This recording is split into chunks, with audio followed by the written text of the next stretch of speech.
stabilizes at least one point, then it is conjugate to a non-trivial product of these SIs. Then it is not it is never in the kernel. So any element which conjugates at least something is conjugate, which stabilizes at least one point, is conjugate to a product of different reflections, the different generators. So it is by no means, it is not in the kernel. So we just have one particular, not only that stabilizers are finite, these stabilizers are all finite together. So we have one subgroup of index Z2 of index 2 to the power m, where m is the number of generators, and this subgroup acts freely. So in particular, if we get if we take the quotient of this sigma by the corresponding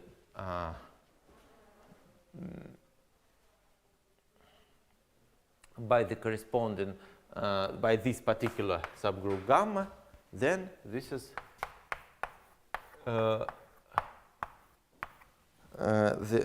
then this is the corresponding Eilenberg-MacLane space, since we already know that sigma is cut zero and hence contractible.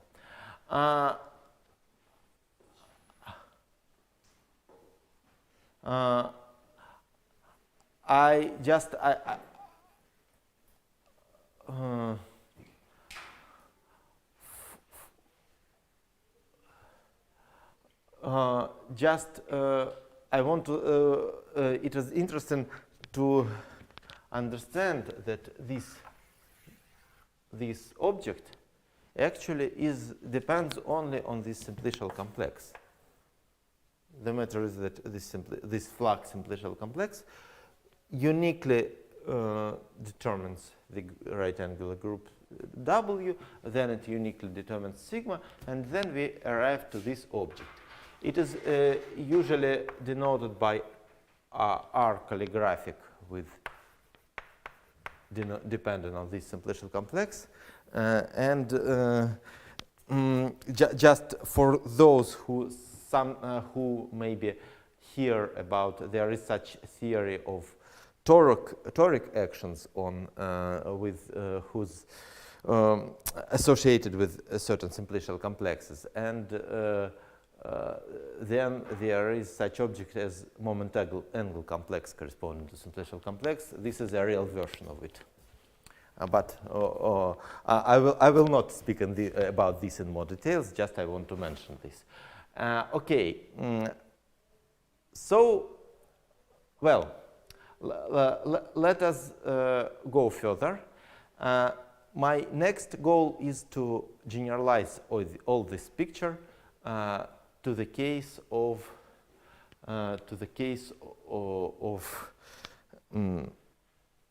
arbitrary Coxeter groups, not naturally, not necessarily right-angled. And the first question is how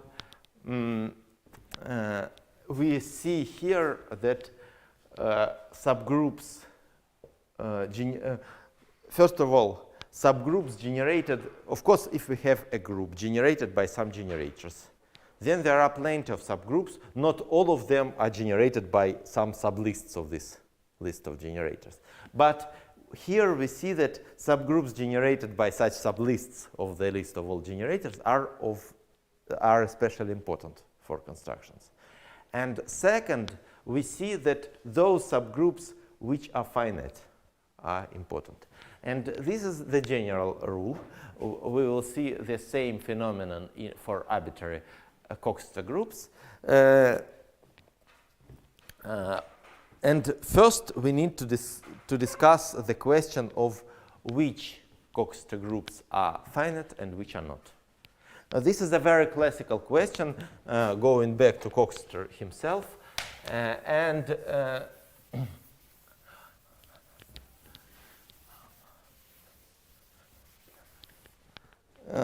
Actually, my goal is not to prove this the result,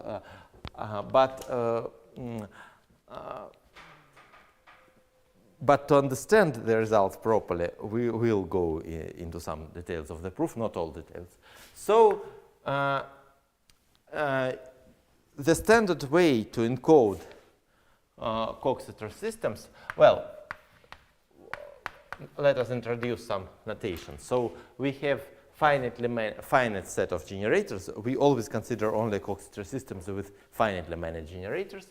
And W is the group generated by these M generators, let it be N, with the following relations, that each generator squared is 1, and product of generators to the power Mij is 1, where M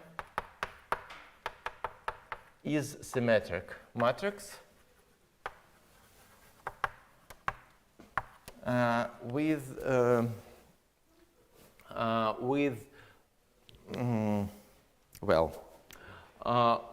Mij belonging to 2, 3, etc. infinity.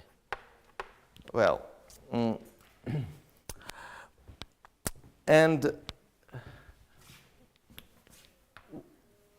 we are interested in which of them are finite and which are not. The standard way is to encode such systems by Coxeter graphs. Coxeter graph is by definition the following graph on the set of vertices S.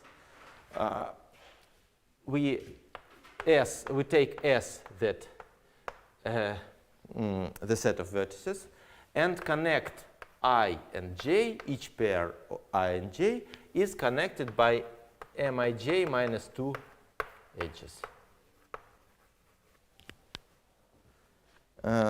So if Mij is 2, then no edges. If it is 3, then 1 edge.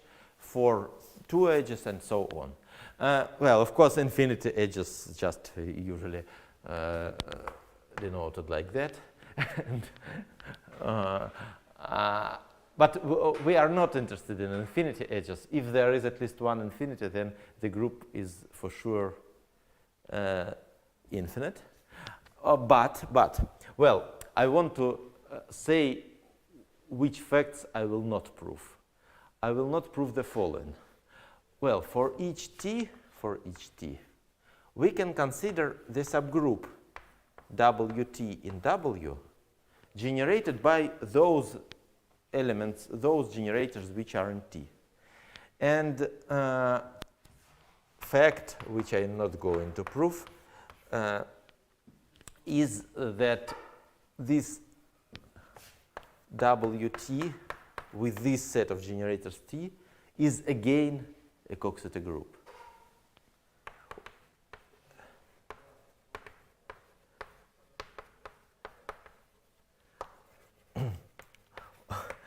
What is non-trivial here? It seems that of course we have the same.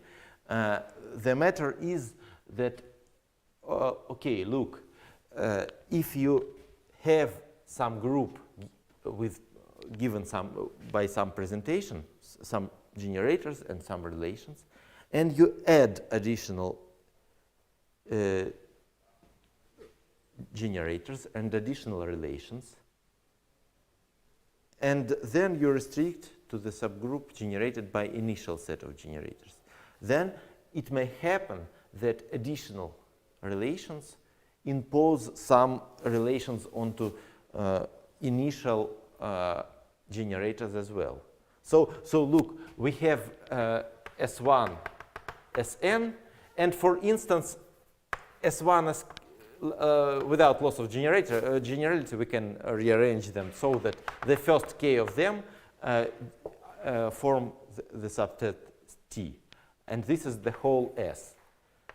And if we write down all relations for W, then look, if then restrict to this subgroup, then of course these Coxeter relations for T are satisfied. But it could happen that there are additional relations. This never happens. This is we always have Coxeter group in restriction, and this is fact which I'm not going. Actually, I want to say what is a very good source for all facts of such kind. A very good source here is Bourbaki. The book is called Lie Groups and Lie Algebras.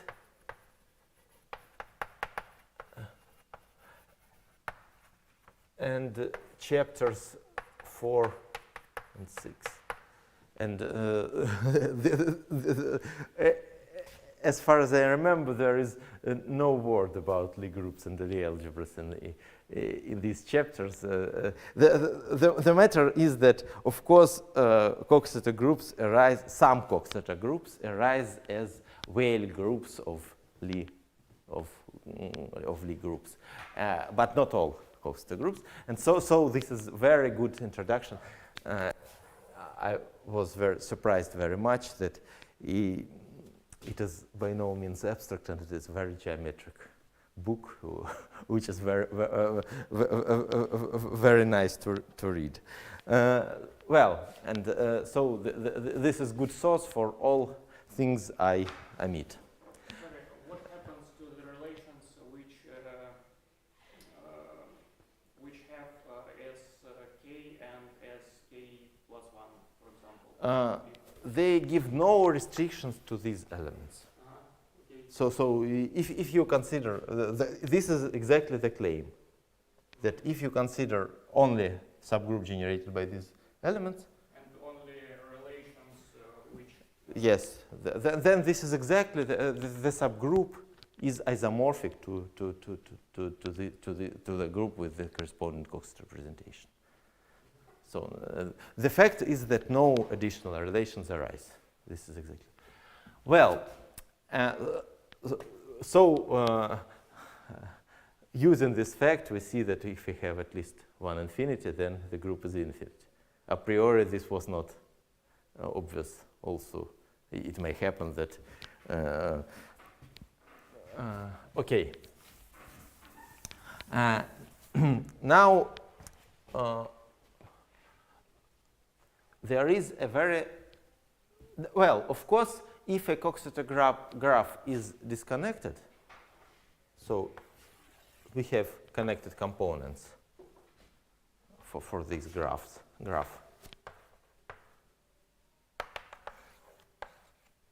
Let it be just S1, S2, Sk. Then, of course, the whole Coxeter group is just the direct product of the corresponding subgroups. This is obvious. If generators pairwise or generators in different groups pairwise compute, then of course we have the direct product. So it is not so interesting. It is interesting to study groups with connected Coxeter graphs, and all other are just direct products of them. And then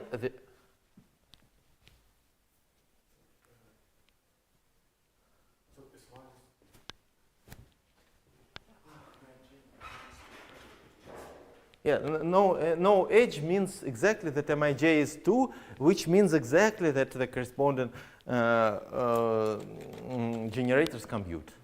So all generators from different paths compute. Okay, what happens with in the case?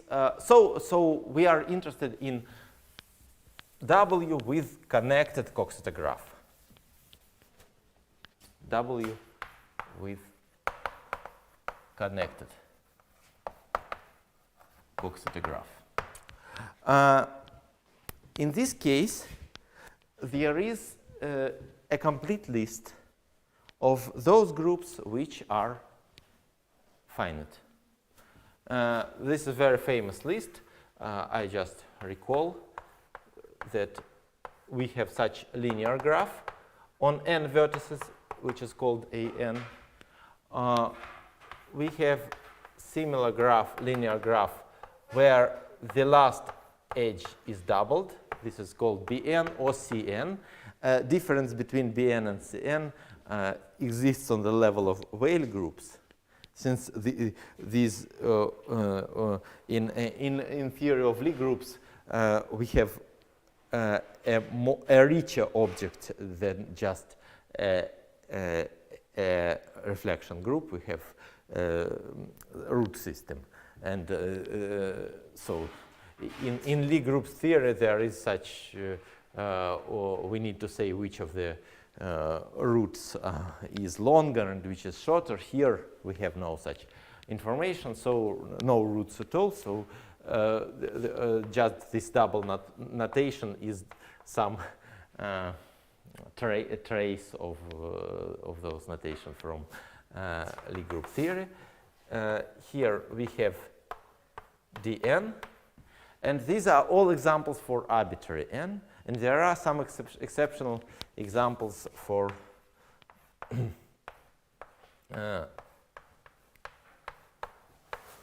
1, 2, 3, 4, 5, 6, 7, 8. This is E8. Well, without this, it will be E7, and without last two, it will be E6. Then we have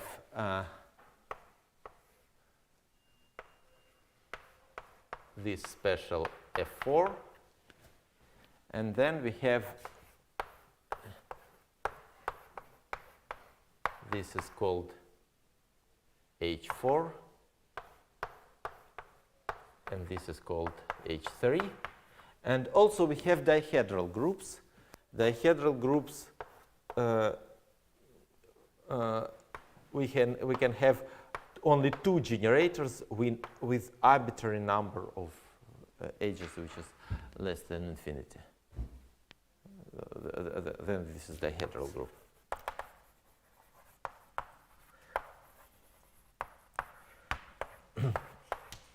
So this is theorem, and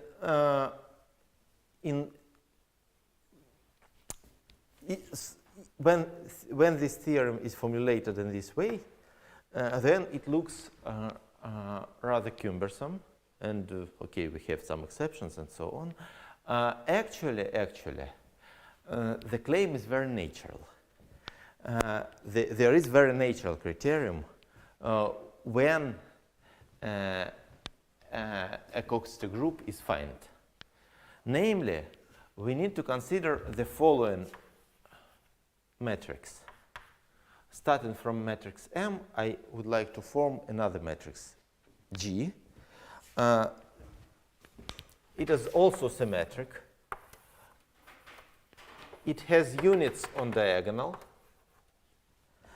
And outside the diagonal, its entries, non-diagonal entries, are minus cosine of pi divided by mij. We can introduce such matrix. It is immediate from once we have this matrix, we immediately construct this one. If mij is infinity, then it is also, it's just -1. So, well, a good criterion is the following. The group is finite if and only if this matrix is positive definite.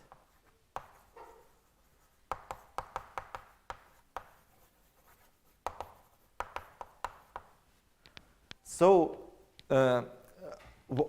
I will explain maybe with some gaps why this is true.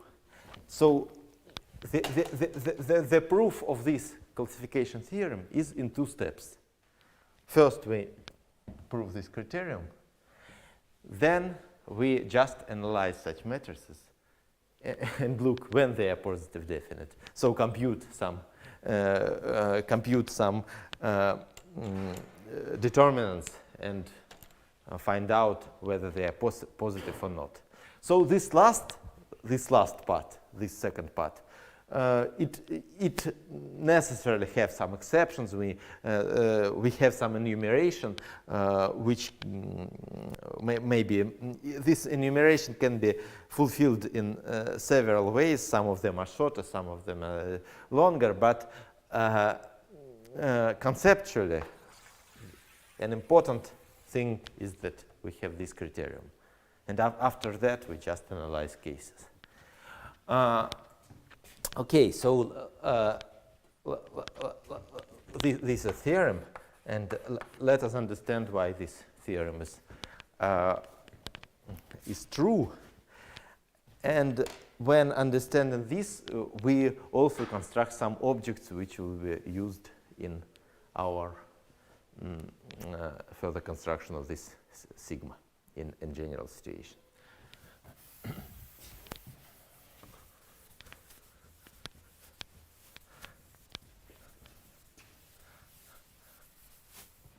So we have this, we would like to prove this equivalence, yes,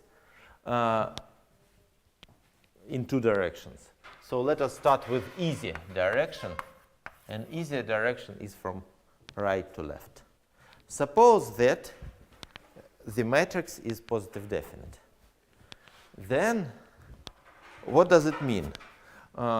We have a metric, a symmetric real matrix, which is positive definite. This immediately means that this matrix can be realized as the gram matrix of certain n linearly independent vectors in Rn. So we can consider Euclidean Rn and take, okay, yes, that's my standard mistake. Of course, n is very inconvenient notation here. Let it be n capital. The matter I would like to denote these vectors by n, since they will be normal vectors of some. So I would like to consider these vectors with the gram matrix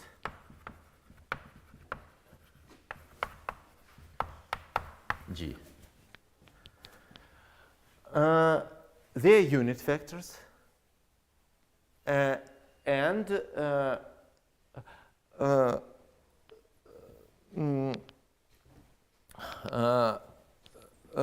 look, we can consider the following cone.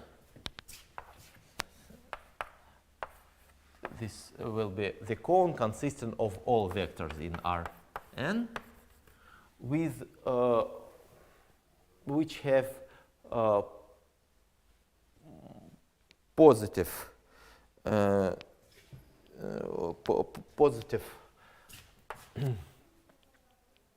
scalar products with all well, non-negative scalar products with all Ni.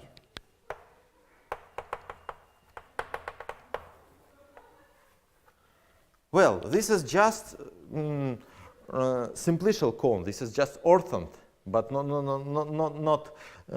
orthogonal orthont but from a fine point of view, this is just an orthont generated by elements of dual basis. So when we have when we have this is very strange when we have as many vectors linear these are linearly independent. Well, since the matrix is non-degenerate, so they are linearly independent and they form a basis of this Rn. So this cone is just the cone generated by elements of the dual basis. Nothing but well, we can write down it as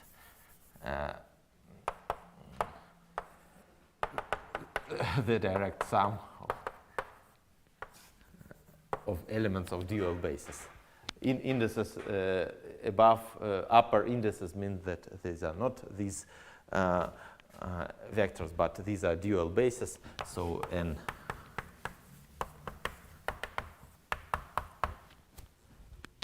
Okay.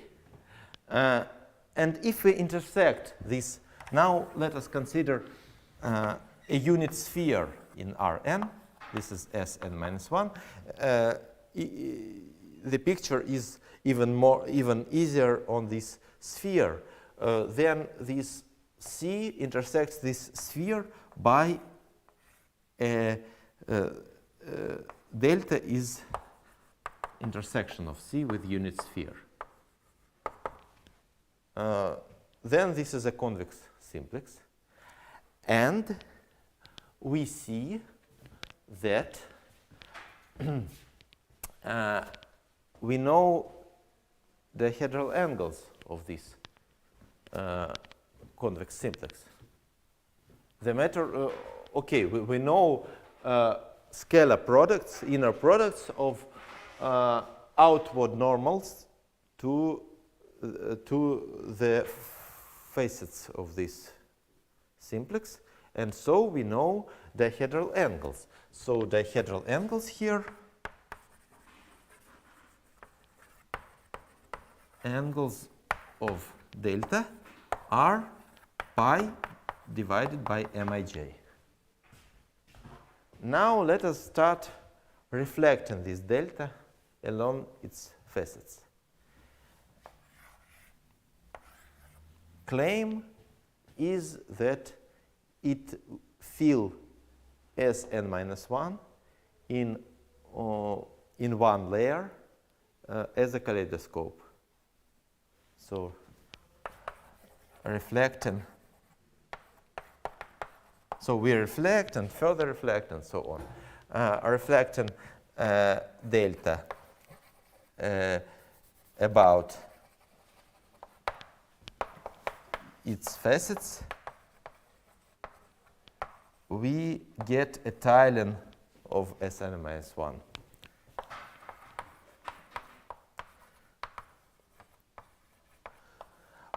In fact, well, we need to prove this. This is not so obvious. But what could happen? A priori, it could happen that we reflect delta, reflect, and we arrive to some simplex which intersects delta but doesn't coincide with it. And this is a bad situation. Then we do not have our tiling. Well, but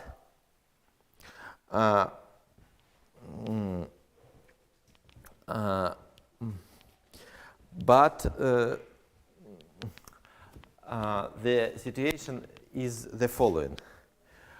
Look, if we reflect delta, consider this, let H1, Hn be hyperplanes containing facets of delta. Hyperplanes going from 0, and so it is better to understand them as hyperplanes containing facets of this cone. So let them be the hyperplanes. The hyperplanes containing facets, the facets of C. And let us consider Ri in the orthogonal group of Rn, in the O of n, is just orthogonal reflection in H1. Orthogonal reflection in Hi. Then, obviously, this Ri satisfy all relations in Coxeter groups, in the Coxeter. But it could happen that they satisfy some additional relations. So what we obviously have is that, well, we have such representation of W that Si goes to Ri. It could happen that this representation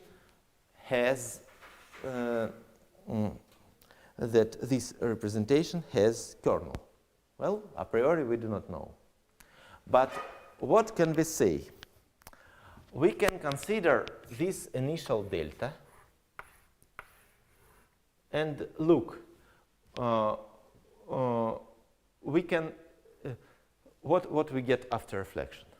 After reflection, we have a copy of this delta, which are attached to delta by means of along this facet Fi. Well, we can do the following. We consider, well, so here we have facets F1, F2, etc., Fn. These are just Fi is intersection of delta with Hi. So we may consider the following abstract complex. It is not on the sphere, but we can consider it as abstractly. We can take as many delta as the number of elements in W. And then for each W, we consider W delta and WSI delta, and we glue them along their facet Fi.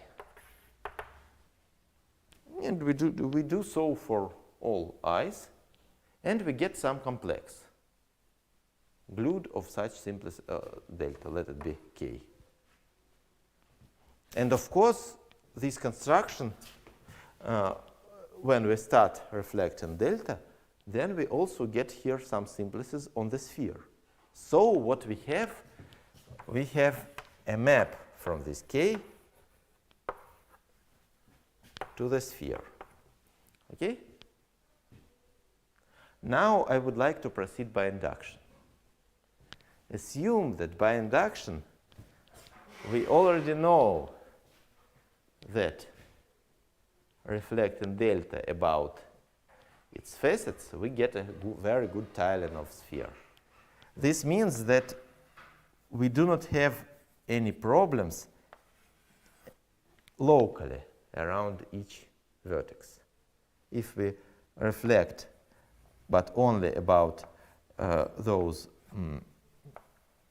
facets which can contain this particular vertex, then this means that we use all reflections by one, but one.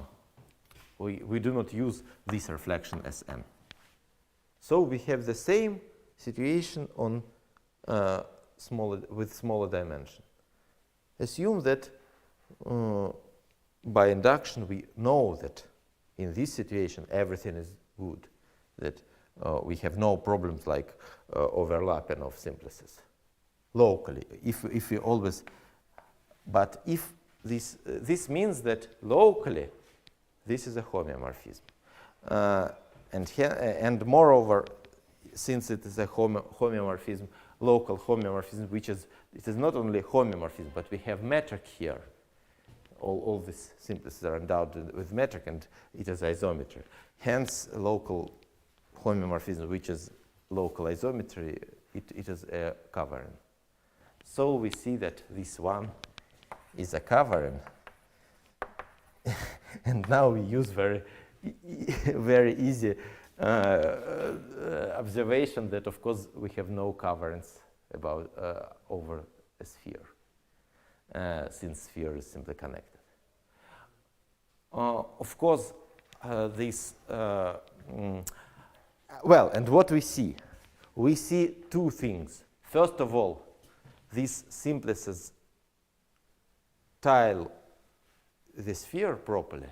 And second, we see by induction that this is exact representation. The matter is, if it is not exact, then we had some kernel, and we again have covering with not one sheet, but larger number of sheets. Well. This is isometry, not locally, but only in vertices for simplices, not for every point.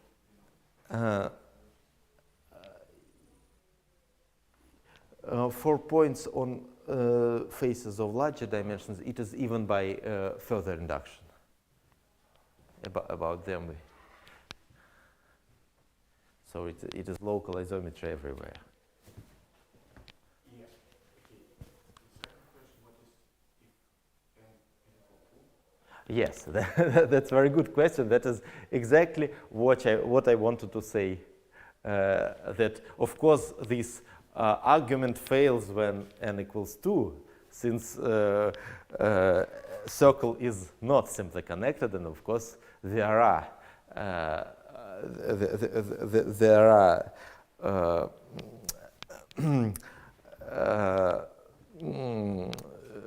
coverings over a circle, but in that case we are just in this situation. We know everything about the dihedral group. We are just in situation when we have only two generators. And of course, Coxeter groups with two generators are very trivial. We know all about them just by hands. So we do not need this argument for n equals 1.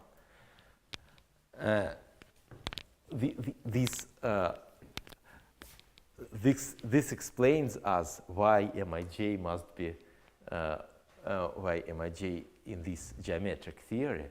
Obviously, here Mij must be integers. This is not a question, but the question is what happens if these Mij are not integers? If we take just matrix with real entries, which is positive definite, then we can consider the same construction. We can consider we still can consider a basis with this gram matrix, and everything works except for this base. The matter is that we have problems even for two generators, even around codimension 1, codimension 2 phase of a simplex. And of course, there is no general reason why this is true. This is true only if Mij are integral, and then around codimension 2 phase, we of course have this kaleidoscope. We just reflect to this is standard dihedral group. Well, so that's the picture. I understand that this is not a precise proof. I just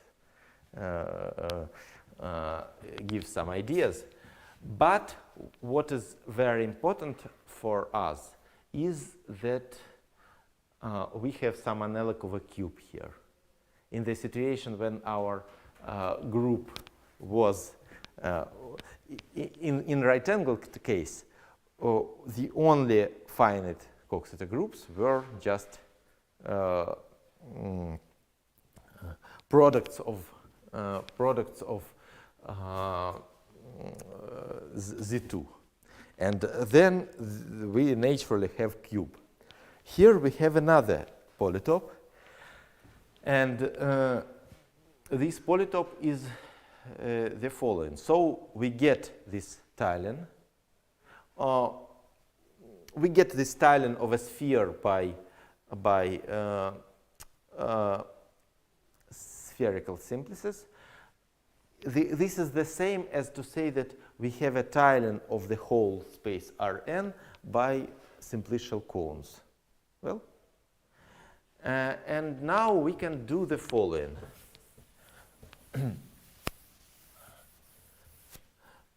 So we have the following, that Rn is tiled by. We have already proved that W is finite. Indeed, we have a tiling of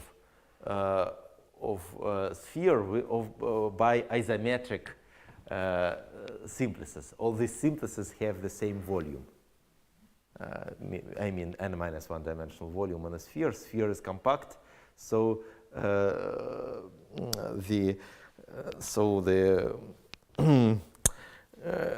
volume is finite. So we must have only finitely many simplices here. So the matter is not, well, another explanation is we have constructed an exact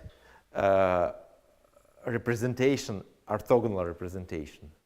There are no exact orthogonal representations for infinite discrete groups.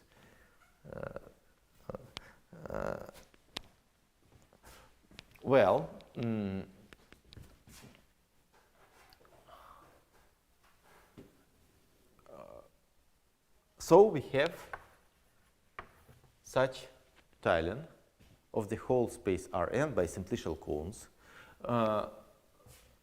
Tiling means that their interiors are disjoint. Of course, they meet on their faces, but interiors are disjoint, and these cones cover the whole Rn. Now, let us take a vector in the interior of this cone and consider, let it be Xi. And we can consider all vectors Wxi and take the convex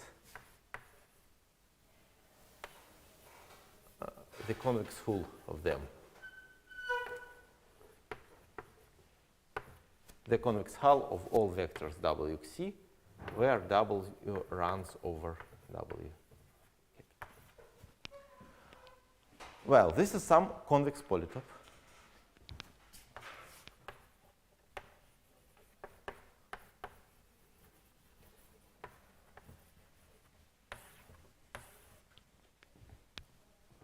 Convex polytope. And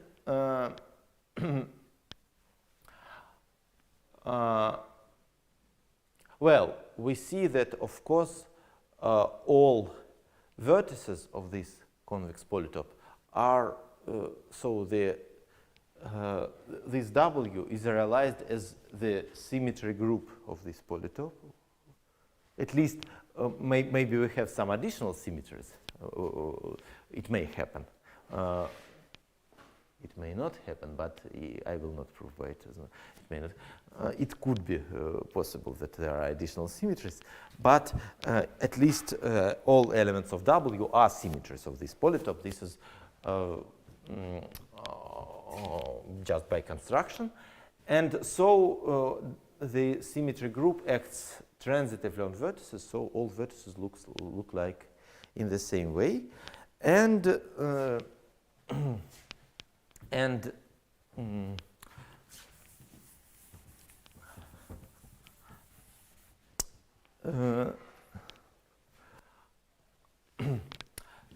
and what can we, well, I would prefer to fix this polytope just without any choice. I have some choice here, but this choice can be removed in a very easy way. Well, we have this simplicial cone, and we can choose. The only choice is to choose a point inside. This xi is a point inside this cone. I can choose this point so that the distances to all facets of the cone are 1/2. Well, I could take any value. Why this is convenient? This automatically gives that this is twice this length is the edge of our polytope. Well, this is a vertex. If we reflect in a facet, then we connect with another vertex, and this is an edge. So the length of each edge is 1. This is just normalization to have all edge lengths equal to 1. Sometimes it is taken to have that this is 1 and this is 2, but this just doesn't matter. This is a homotopy. I started today with considering cube with edge 1, so I prefer here to have this cube is exactly this polytope in the case of C2 to the power n. Well, so for instance, example is that, well, if we take this A2 type, we have only 2 generators with one single edge between them. Okay, then we have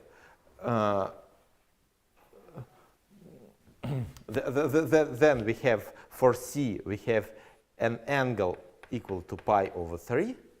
Well, we tile R2 by 6 such angles, and what we take here a point which is distance 1/2 from each side of this each ray, and reflecting we get a hexagon, a regular hexagon with edge 1. So this is a typical example. Actually, it is a good exercise is to look what corresponds to general AN, and the answer is that there is such a polytope which is called permutahedron. We take a point 1, 2, etc. n+1 in Rn, permute in Rn+1, permute its coordinates in all possible ways, and take the convex hull. And claim is that this sigma for the time An is combinatorially as the corresponding permutahedron. This is a good exercise that sigma for An is combinatorially a permutahedron. And hence these sigmas for other types are sometimes also called permutahedra of types W. If you see permutahedron of type Dn, then it is just this polytope. Also, sometimes they are called weight polytopes, so there are several different terminology here. Well, and one more exercise, I'm not going to prove it now, and actually I do not need this, but a good exercise is that this sigma is a simple polytope. A convex polytope is simple if there are exactly n facets meet at every vertex. So sigma is simple.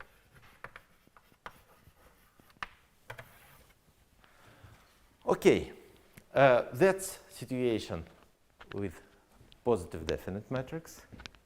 What happens when the matrix is not positive definite? Actually, I'm not so interested in this. Well. I forget to say one thing. Well,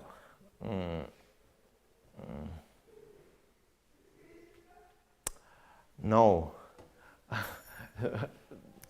This exercise is not enough for me. I want to understand more properly what happens here. Look, actually, first of all, why it is simple? The matter is that there are exactly n edges from each vertex. These are exactly all edges which are orthogonal to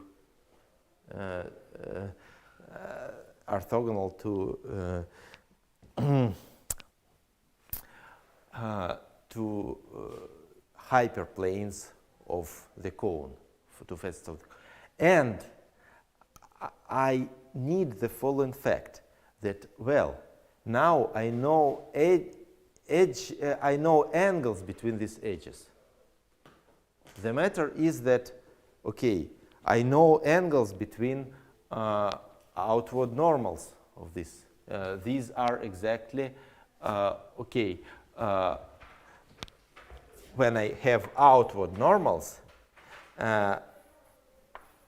then the cosine is minus cosine of this, so angle between outward normals is pi minus pi over mij. Well, so the claim which is important for me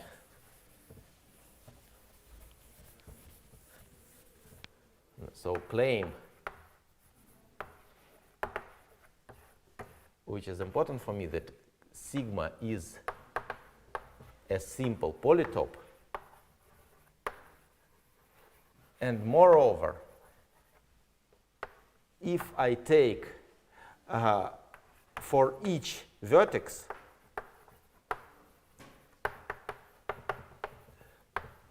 of sigma, if I take edges,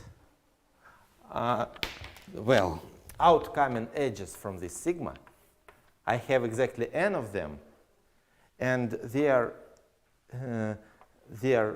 pairwise angles, this alpha ij between this ith and jth edge, these alpha ij are exactly pi minus pi over mij.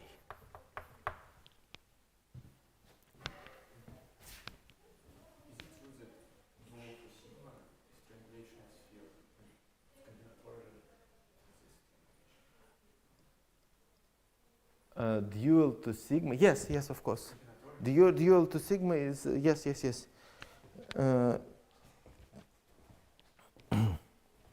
Yes, sure.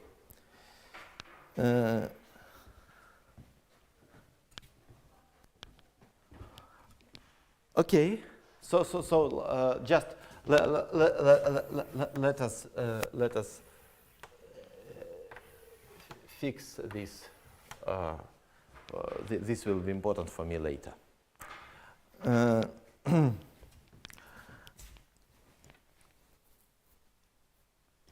Okay.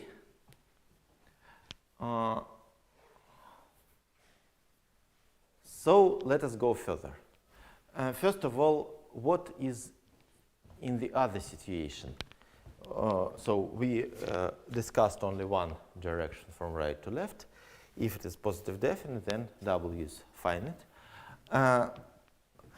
Well, I don't want to discuss what happens for general G. The matter is that if this G is not positive definite, then let us pass to the smallest principal minor, which is not positive definite. So I would like to consider the following case, that G is not positive definite by any its principal minor is positive definite. And this is the only case which I need to consider. Well, if I find out here a smaller minor, which is already non-positive definite, then by induction, we know that already this group is infinite, and hence the whole group is also infinite. Well, so let us, look what happens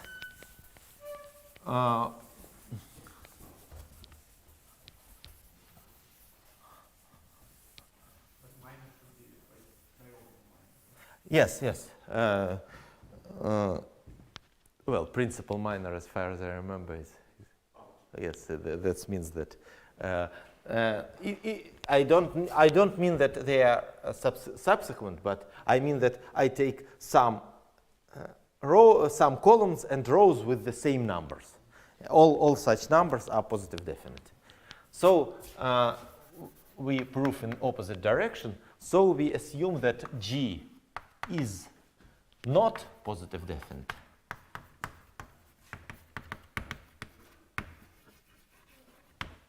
But any proper principal minor of G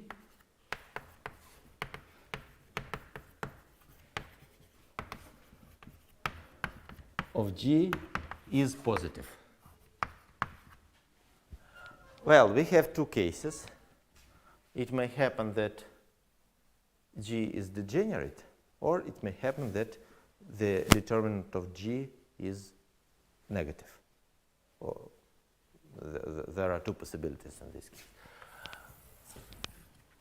As far as I remember, the second case never occurs, but maybe I'm wrong. Well, so first of all, what happens if G is degenerate?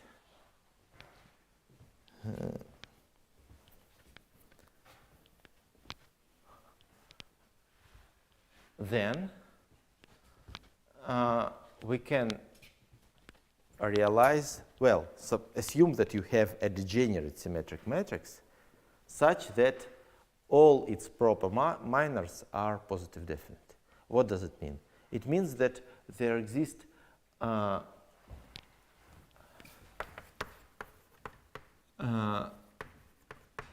we can realize this matrix as the gram matrix of vectors in Rn minus 1 of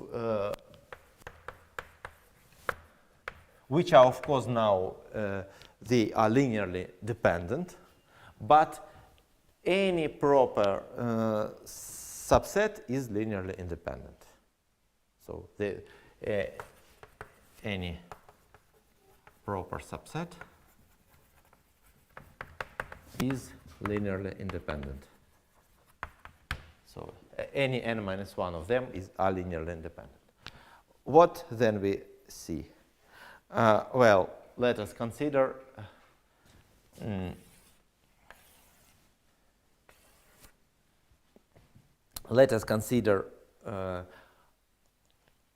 hyperplanes orthogonal to these vectors.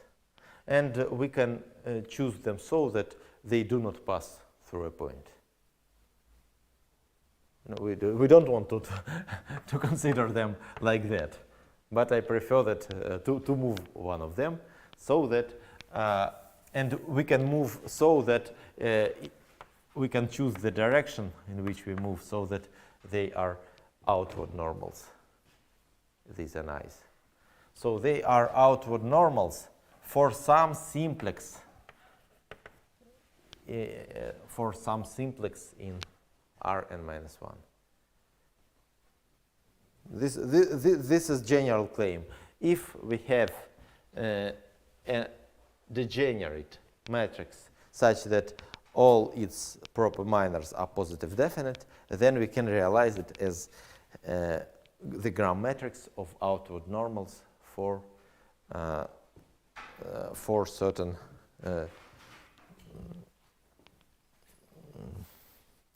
simplex. Okay, then we can start reflecting this simplex. We use this Rn-1 instead of the sphere. We similarly start reflecting it, and of course we easily see that there are infinitely many copies.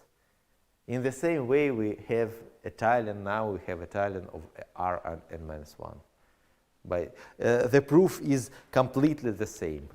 By induction we have a covering over Rn-1, and so we have this is a tilde, and of course the tilde or any tilde of Rn-1 by simplices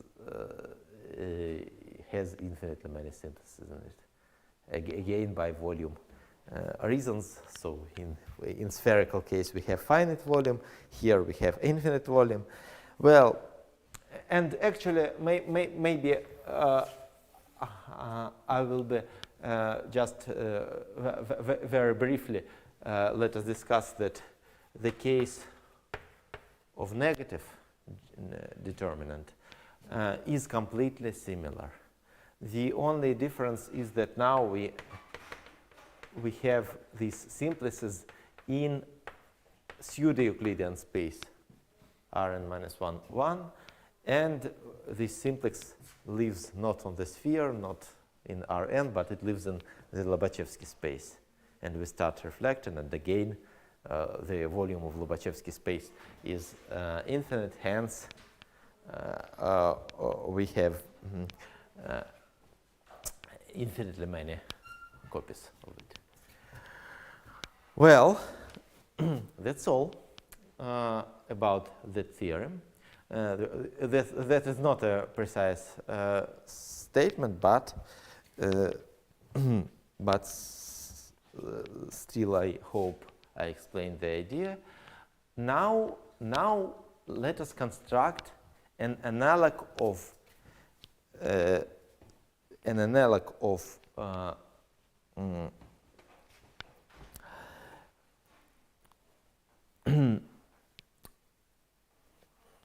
what I want to say.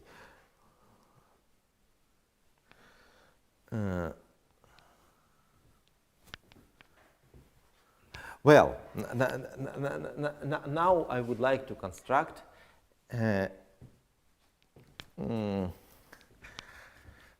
analog, this piecewise Euclidean cut-zero complex on which any Coxeter group acts. Well, of course, we are interested in the case when W is when our group is infinite. We would like it to act with finite stabilizers, and when the group is finite itself, it is not so interested. Actually, in this case, we have already constructed this complex. This is a polytope. A finite group wonderfully acts on a polytope. This polytope is, of course, a simple polytope in Euclidean space is, of course, cut-zero. It is just more or less by definition. And well, and this is actually our construction will coincide with this sigma in the case of a finite group. But we are interested in an infinite group. So now our situation is the following. We take a Coxeter system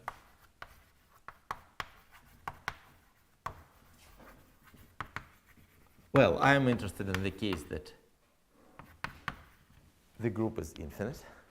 But now I take all subsets of S which are such that the corresponding, well, we can consider it is usually denoted by S calligraphic, is just set of subsets of S, set of non-empty subsets of S. Well, of of subsets of S.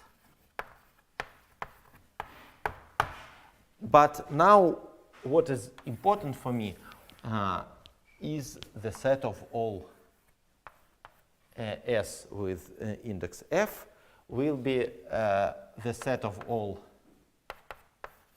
subsets of S such that the corresponding subgroup is finite. So we take all subsets such that when we generate a subgroup by elements of this subset, we get a finite group. And look, now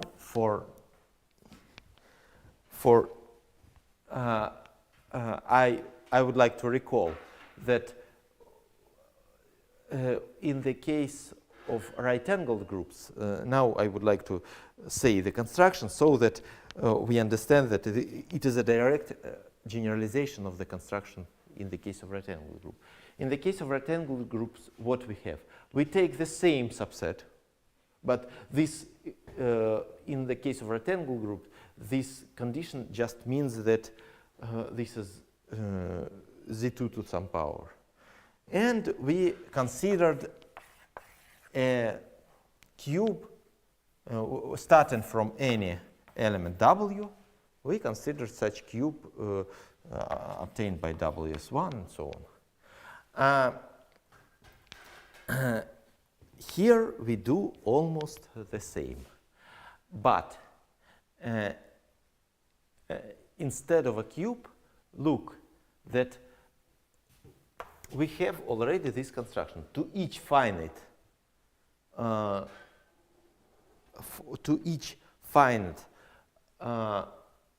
Coxeter group corresponds a simple polytope with edges equal to 1.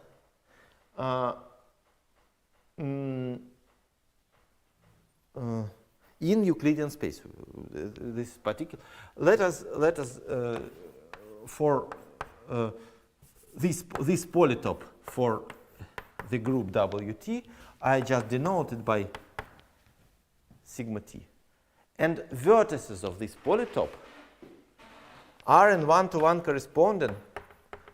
Generally, vertices of this polytope sigma, in the case of a finite group, were in one-to-one correspondence with elements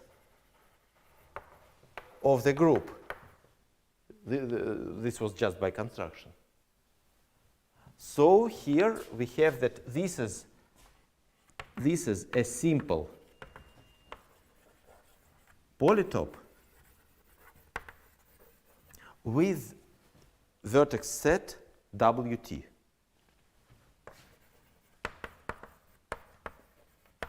Vertex set WT. And of course, this construction is functorial with respect to inclusions. If we have a smaller t, then we just have a face of this sigma t. And what we have? We have this particular polytope sigma t. For instance, well, we considered an example when it was a hexagon, a regular hexagon, so I just write down it. Then for each W, we consider, for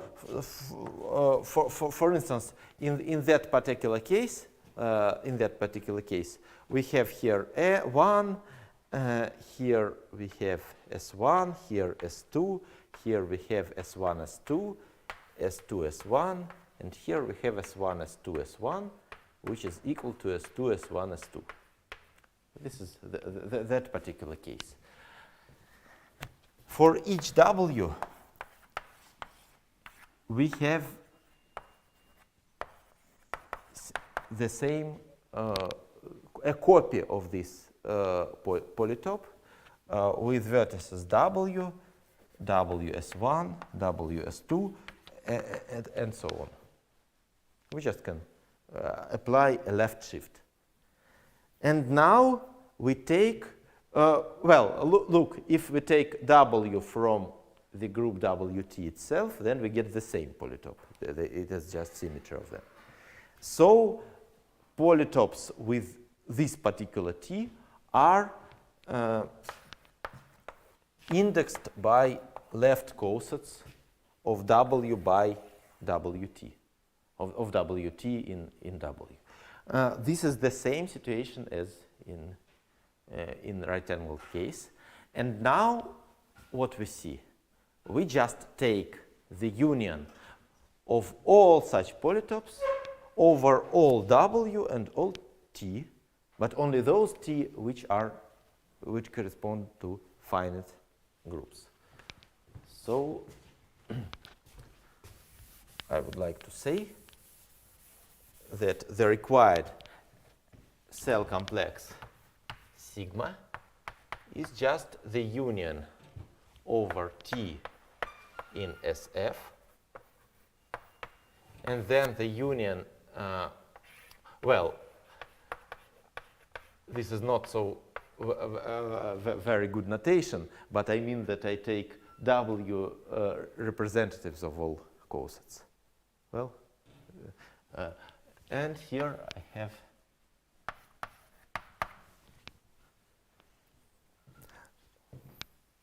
so, well, and all these cells very good fit together. So if we have a smaller subset, for instance this one, well, in this particular situation, T is just S1, S2. Yes? This one is sigma, this segment is sigma S2. Well, this is sigma S1. What is this?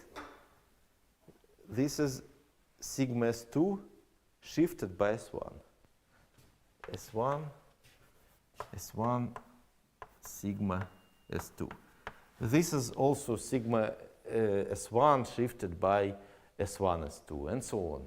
So all faces are again shifts of all this, of these polytopes, and so all these polytopes fit together into. And this is automatically a piecewise Euclidean cell complex.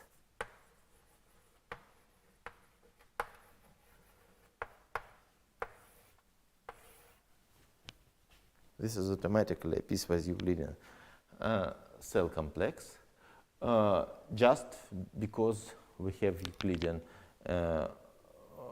metric on each sigma t, and we glue them together along isometries faces. Well, and main theorem, as in right-angled case, is that this sigma is cut zero.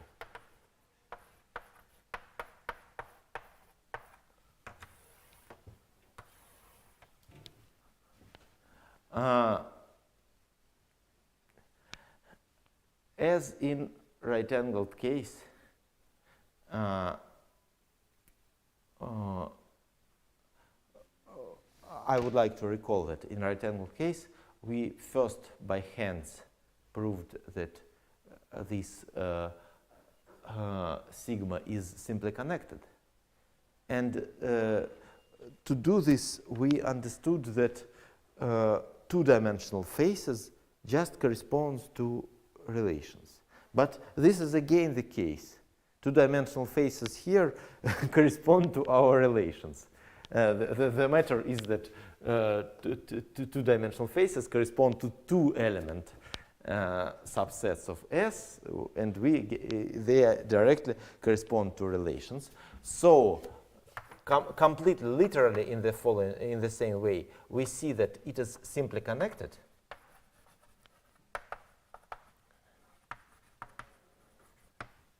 And then we arrive to the following situation, that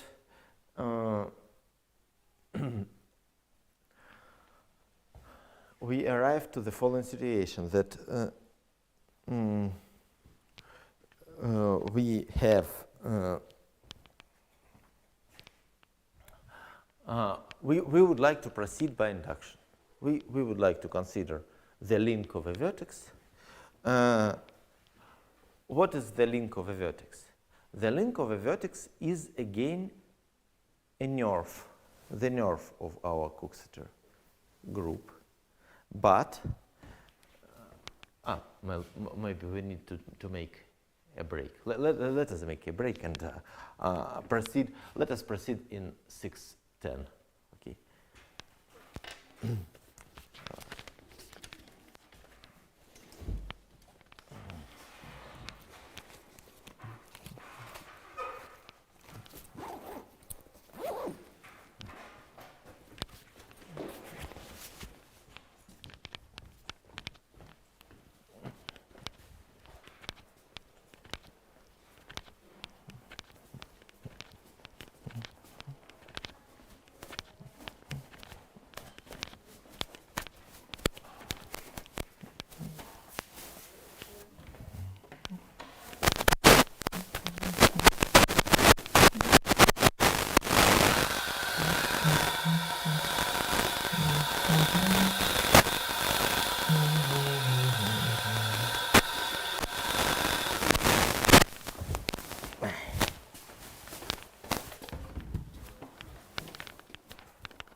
Well, I was asked to consider several examples, and maybe this actually is very useful to understand this construction properly. So let us consider two simple examples. Of course, it is not, there are very few examples which are easy enough, because we need to work with infinite Coxeter groups. They not so easy. But there are two examples, at least two examples, which are very easy and very natural. The first of them is that we have such Coxeter graph. So this is the simplest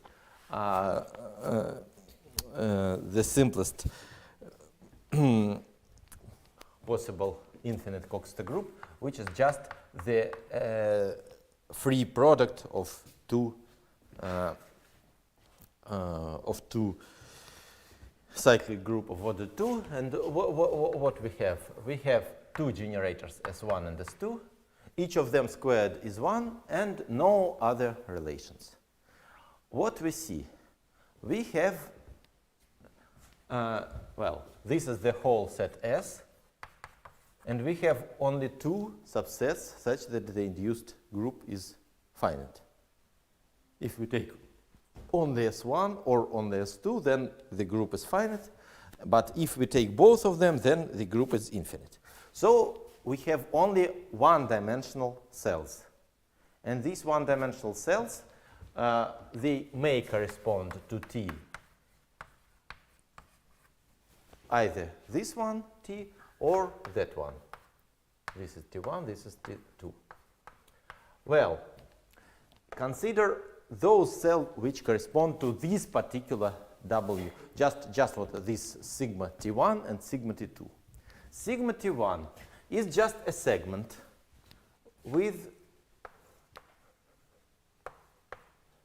this is sigma T1, is just a segment with vertices E and S1. And sigma 2 is just, sigma T2 is just a segment connecting E and S2. Now we start moving these, applying left shifts to these segments. It is important that even left shifts, but not right shifts. Okay, then if we, it is not interesting to apply S1 to sigma T1. We just reverse this. But we can consider S1 sigma T2. This leads to S1 S2. Well, similarly we have S2 sigma T1 here, and we have S2 S1. Further, we have S1 S2 S1, which is S1 S2 T1. Well, and S2 S1 S2. So look, and so on. We just get a line decomposed into such segments. Segments are of length 1, so it is just such one-dimensional piecewise Euclidean simplicial complex. Of course, this is cut 0. Well, if you look along this line, then look, you add elements S2, S1 from the right, no, not from the left, consecutive. So here S2 is added from the right. If we apply a left shift to E and S2, then we get two elements which are obtained from each other by adding S2 from the right, not from the left. Well, if we take this, then and apply W, then we get W S2. So S2 is added from the right. And similarly here, we also add elements from the right. Well, this is the first question. S1, S2, S1, S2 should have 3. Yes, yes, yes. Yes, yes, yes. That's by shift. The commutator acts by shift and acts Frieda. Yes. Yes, and factor will just 1 times space for G. Yes, yes.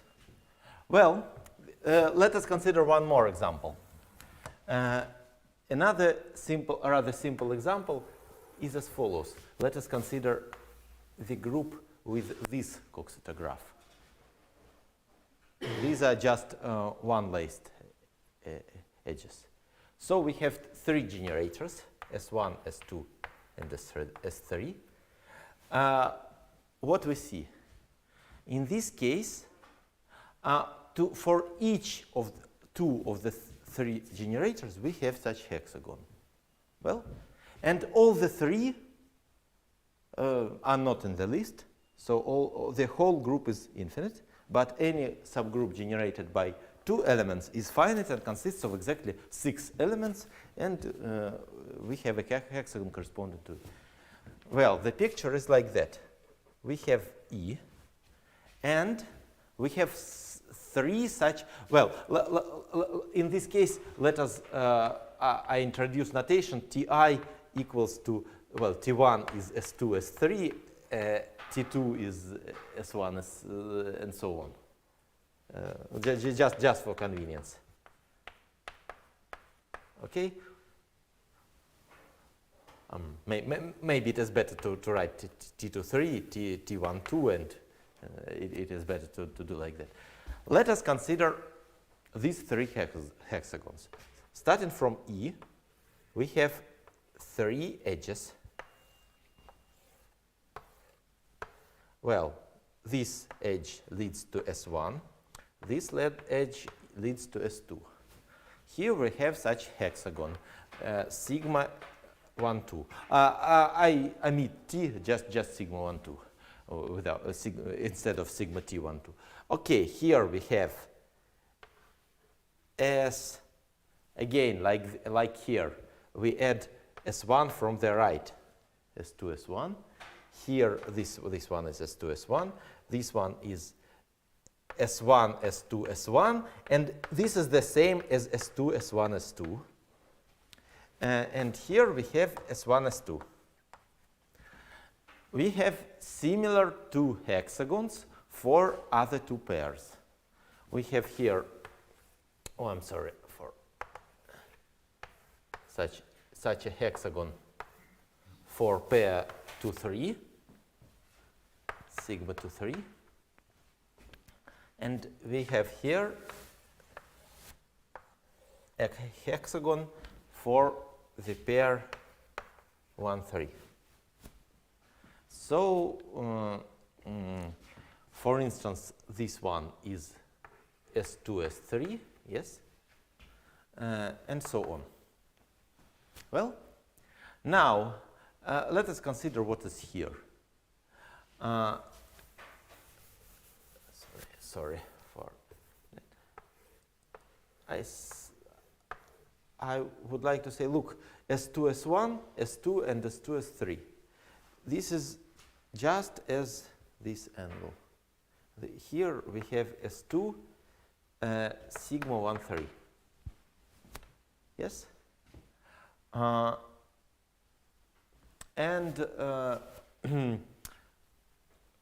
So we have S2, S1, S3, S2, S1, S3, S1, S2, S3, S1. And so on. Look, well, I'm very sorry, I again forget to take color chalk. So this reflection is S3.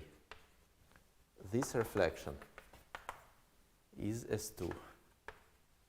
And this reflection is S1.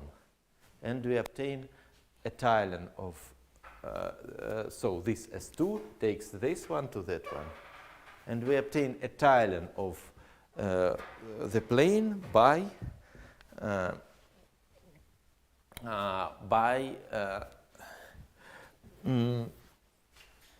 such hexagons, this is a cut-zero complex. Actually, this is exactly the case when the corresponding matrix is degenerate and all proper minors are positive. In this case, what we constructed, this is the simplex from which we started. This is Euclidean simplex. In this particular case, it is a regular triangle. So in this particular case, this is a dual decomposition of the plane. So in this case, the claim that we have a cut-zero complex is trivial, since it is just a decomposition or an isometric decomposition of Euclidean plane. And similarly in arbitrary dimension, whenever we have this situation that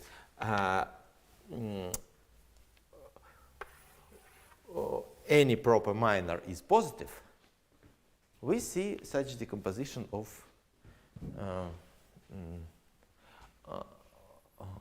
Euclidean space. Whenever the whole matrix is positive, we have just a single convex polytope.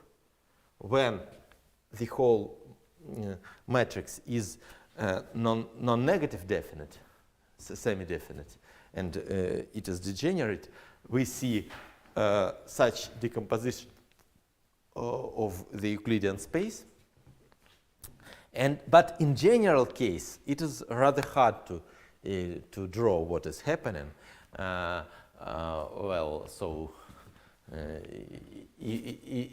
If the combinatorics of this SF can be rather complicated, and of course I cannot draw what happens in arbitrary situation, but at least there are situations when the picture is completely clear.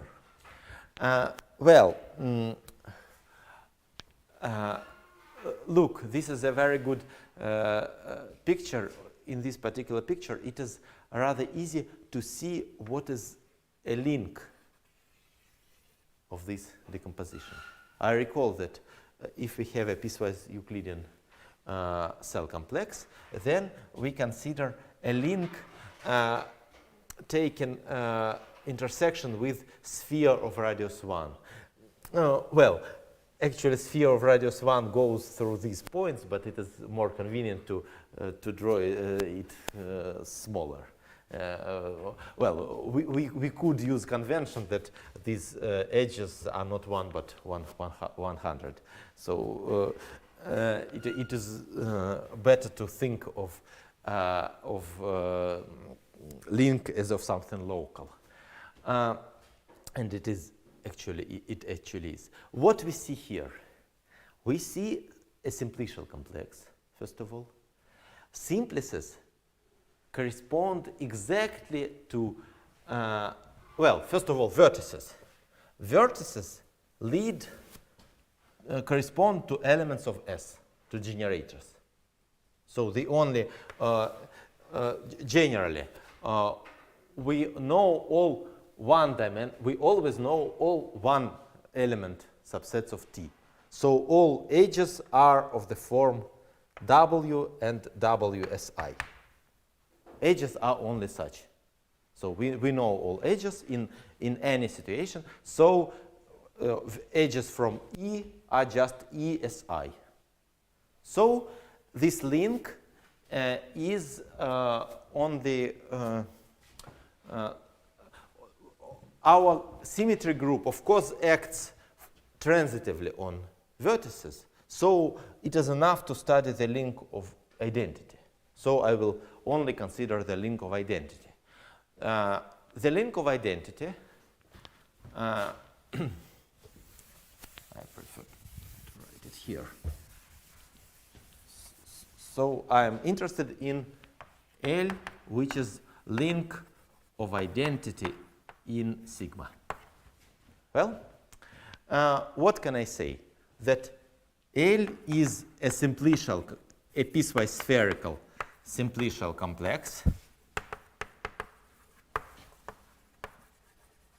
on vertex set S. Vertices are just generators.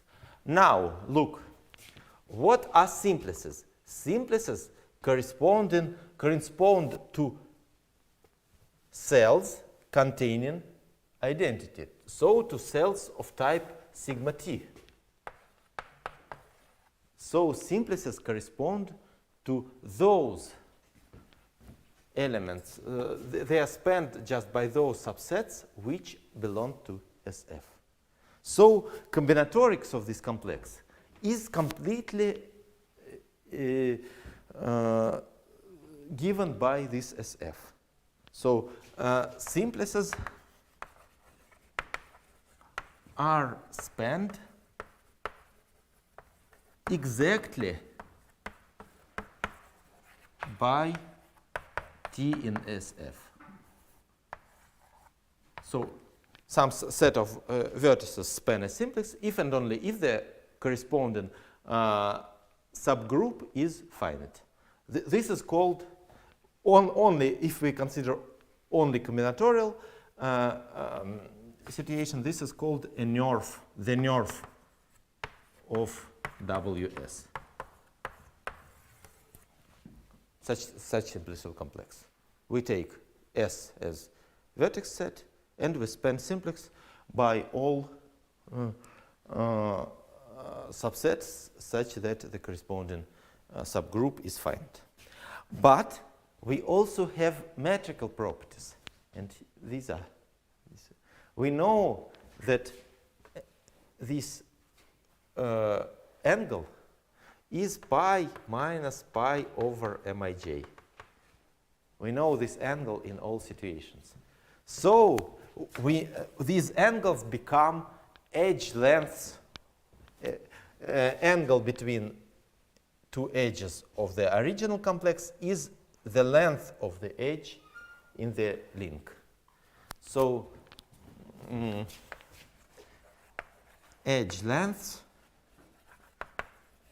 are pi minus pi over mij. And this information gives not only combinatorics but the geometry of L also. Indeed,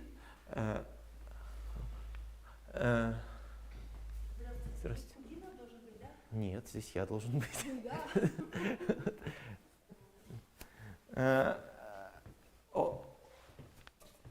Indeed, a simplex in a spherical simplex in unit sphere is solely characterized by its edge length. Well, moreover, such a simplex exists if and only if the corresponding matrix is positive definite. So this is just explanation why there are no other cells. The matrix is not positive definite. So if we tried to add corresponding simplices with such edge lengths, then they exist only for those t. If we take any t such that the corresponding group is not finite, then just there is no spherical simplices with the prescribed edge lengths. So this is a complete picture. And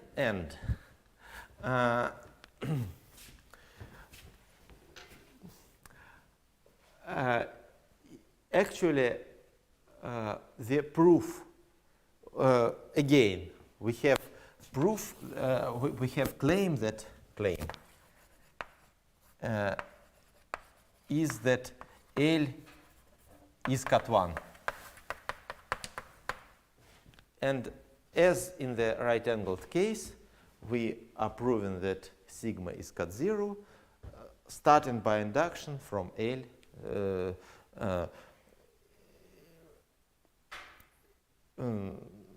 from smaller L's, smaller L,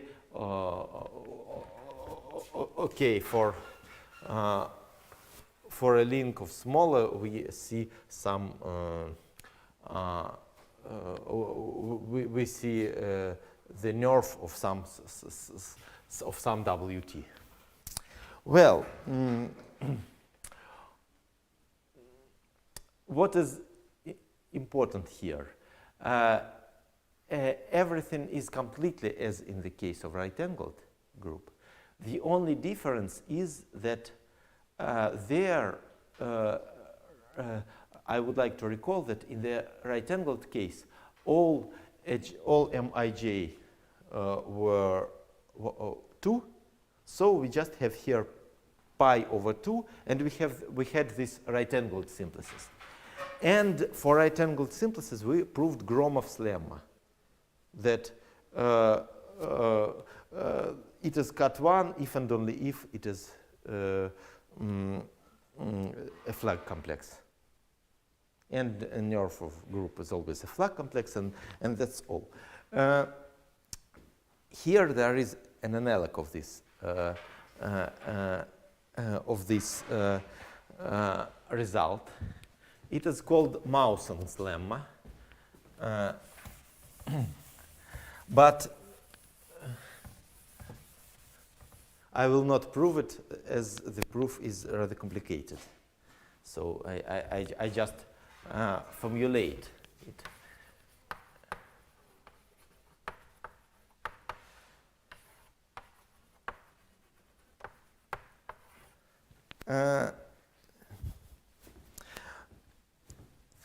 The formulation is that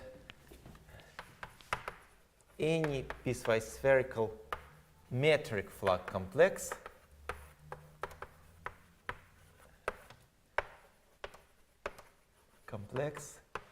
is cut1. And what is metric flag complex? Metric flag complex, look, here in this complex there are, what is the flag complex? First of all, usual flag complex.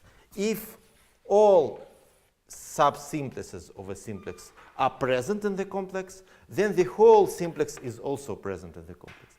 But in metric situation, this was okay in right-angled situation, but in metric situation, it may turn out that we cannot hope that there is such simplex in our complex in the case when there is just no spherical simplex with the prescribed edge lengths. So metric flag is the following notion. If all subsimplices are present in the complex and edge lengths are so that there exists a spherical simplex with these edge lengths, then this simplex must be in our complex. But if it doesn't exist, then there is no restriction. And it turns out that it is exactly what is needed to guarantee cut1.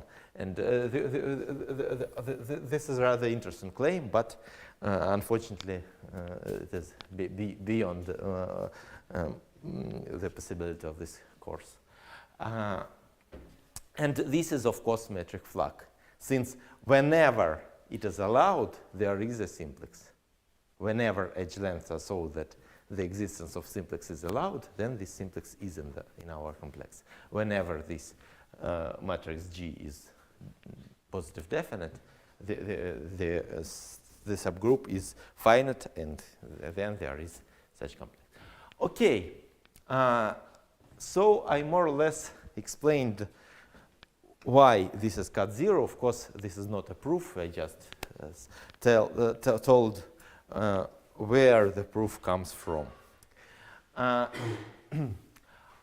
Well, look, what we see in this particular very nice example.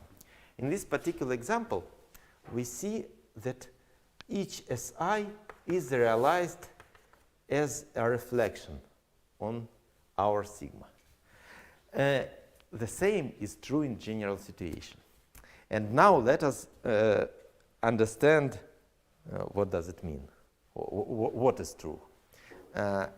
So now this is a very basic example, that here we just have a reflection.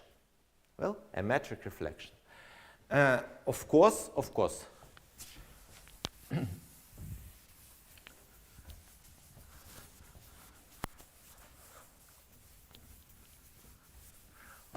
Well, it is by no means surprising that, well, if we have such Coxeter system, we have constructed this piecewise Euclidean cell complex. It is cut 0.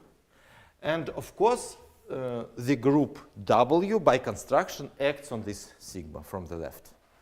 So it is natural to look on the action of a generator. Let us consider the action of a generator. Well, and well, of course, this action has some fixed points.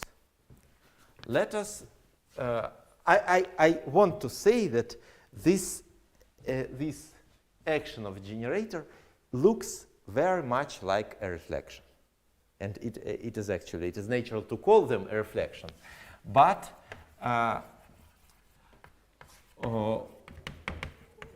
what we see?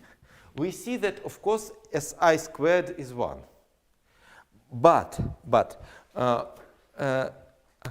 want to say that it is very much like a reflection in hyperplane. It is not like a reflection, okay, if we take just a line in a 3 space, then there is a reflection in line. But the properties are completely different from the reflection in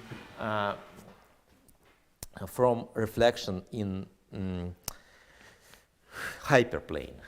And my claim is the following. Let us consider the set HI. Well, I don't want to use I, actually. Let us take an element as small in S. I don't want, it would be too hard to follow these indices. So I would like to consider the corresponding fixed set. So it is just an element of all points in sigma, such that Sx equals x. Well, in this particular case, it is just, well, for S2, say, it is just this line. Well, this is HS2, since we have this reflection. My claim is that, first, this HS is totally geodesic in sigma. What does it mean? In an arbitrary, in differential geometry, a totally geodesic submanifold is a manifold such that any geodesic tangent to it lies completely in this submanifold. In an arbitrary geodesic space, it is not so good notion. The matter is that there can be many geodesics from between 2 points, but in cut 0 case, it is very nice. In cut 0 case, there is a single geodesic between any 2 points. So totally geodesics just means that any 2 points in HS are connected by a geodesic which entirely is contained in HS. So HS is totally geodesic. I would like to formulate several properties and then I explain why it is true. Second property is that HS decomposes sigma in exactly 2 pieces. So sigma without HS consists of 2 components. Of exactly 2 components.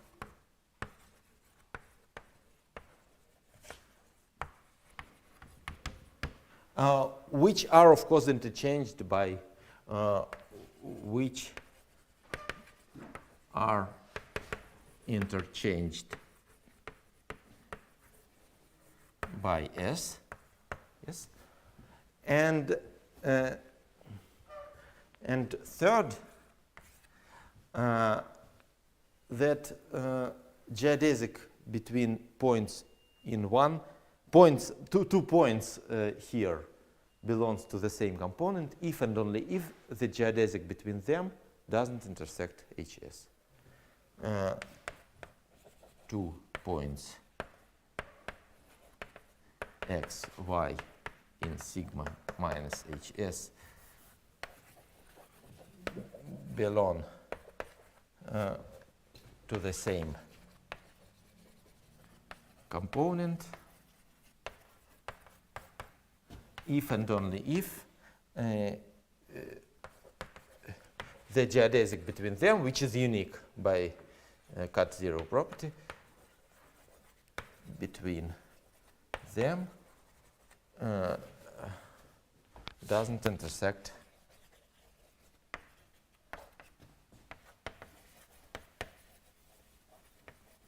HS. Well,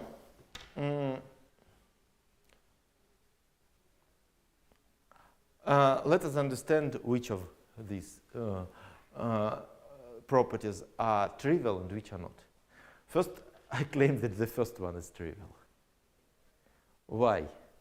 S acts by isometries. So if, well, just look, if we have 2 points x and y in HS, a priori we do not know even that HS is connected. Just some. But if we have 2 points in HS, and suppose that they are connected by a geodesic which is not contained in HS, but then we can consider a symmetric geodesic S gamma. Of course, this is again a geodesic, but a geodesic must be unique, so this is impossible. So gamma must coincide with. So this is completely trivial. This is trivial once we proved that it is cut zero. Before we proved that it is cut zero, it is completely non-trivial. Yes, but cut zero means cut zero is globally, so it is always same. But we have already discussed that it is simply connected. So this is just by induction we proved that by induction and dimension we proved that it is has curvature bounded by zero, and together with simply connectedness, this gives us cut zero. Okay, the second is much less obvious. What is more or less obvious? Look, if we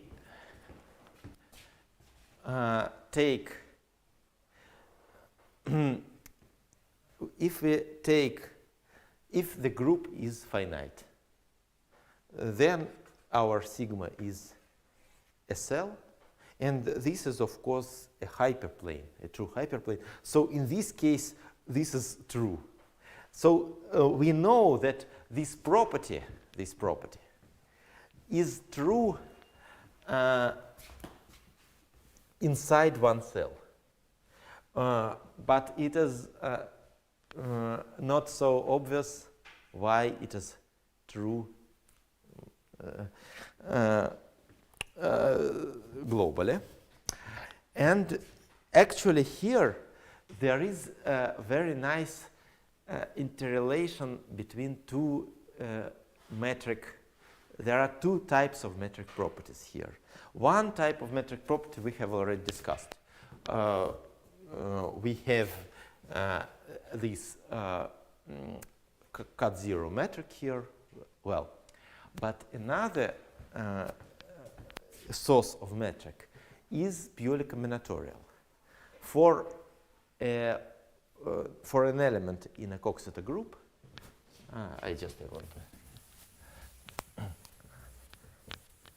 for an element of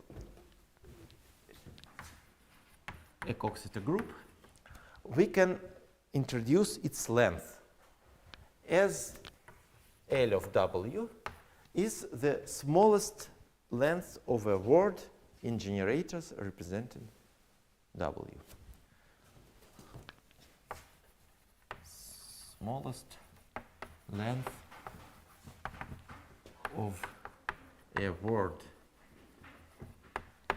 in generators representing W. Well,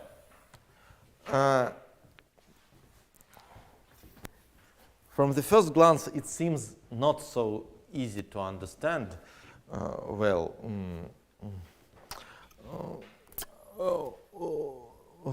How these two, so we have some, this is symmetric on a group, and this is also symmetric, but on a complex. On the first glance, the interrelation is not so clear, but we will see that it is rather deep and very fruitful. What can we say?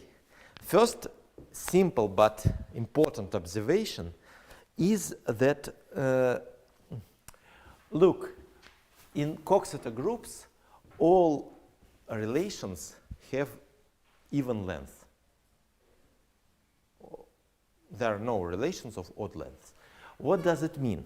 This means that, of course, if we take different words representing the same element W, then lengths are different. This is the smallest of them, but for a given word, we have some length of this word, and these lengths can be different, of course, but their evenness is the same. They are either all of them are even or all of them are odd. What does it mean? This means that we never have this, where S is a generator. This cannot occur if one of them is. This is always true. Equality cannot occur. Namely, this is L of W either plus or minus 1. Well, they cannot differ by 1, obviously, if we have WS. If we have some representative for W, then the representative for WS is only one letter longer. So if we consider these two numbers, then have different parity. One of them is even, another is odd, and they differ at most by 1. So we always have this. And similarly for multiplication from the left. And it turns out that, well, what does it mean that L of WS smaller than L of W? Smaller, well, then it is equal to this minus 1. I claim that it is exactly means that there exists a shortest representative for W which ends by S.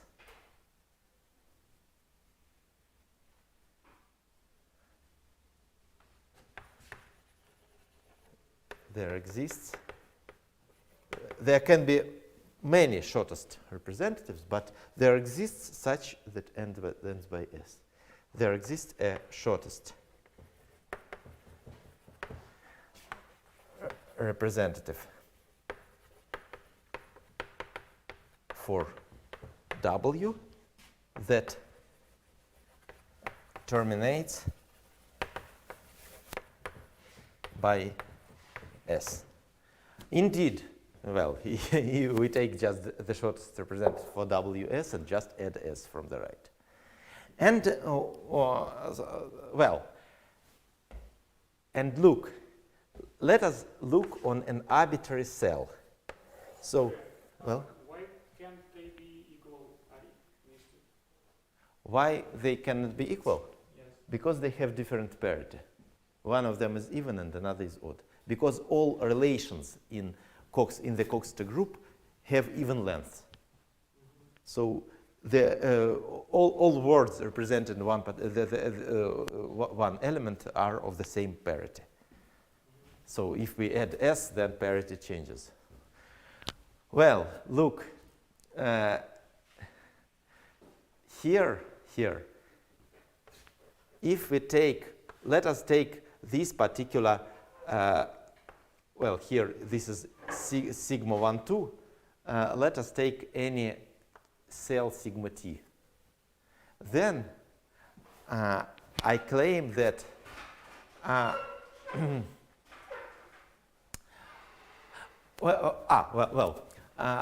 let us just formulate the fourth property here. And this fourth property relates these two the metrics of the complex and metric on the group. Look, we haven't proved this yet, but assume for a moment that we know this. Of course, we have, if we know these three properties, then it is natural to call this a reflection and to call this HS a mirror of this reflection. But of course, we have other reflections and other mirrors. Namely, we can take not only a generator here, but if we take an element conjugate to a generator, then the corresponding transformation of sigma is conjugate to this one. And we have all the same properties.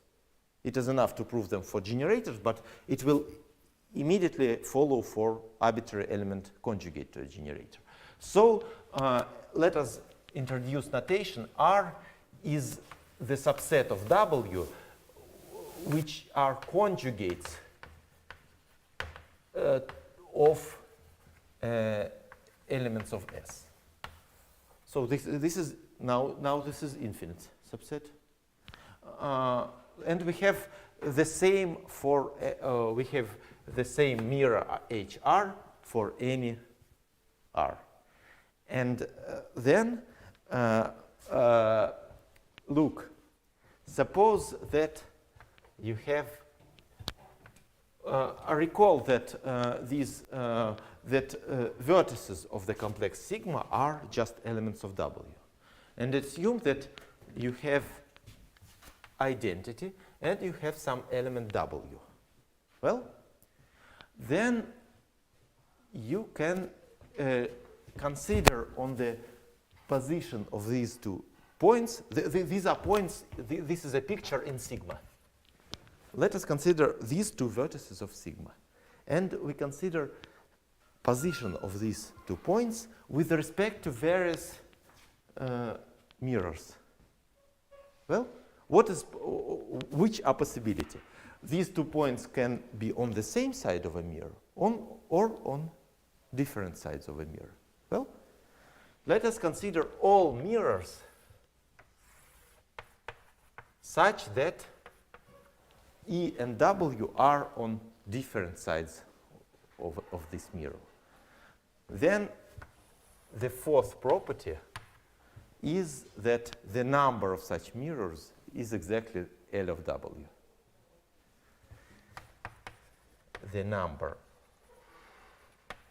of mirrors HR such that such that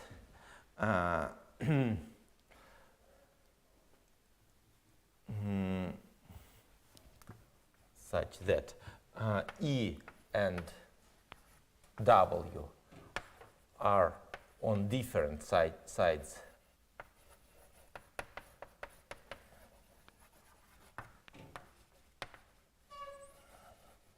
of HR equals L of W. Well,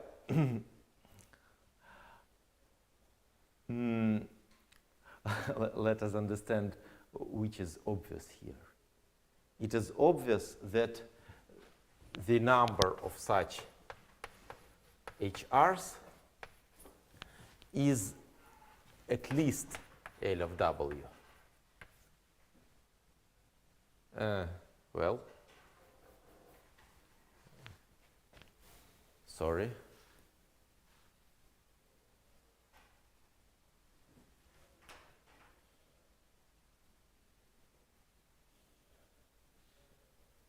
No,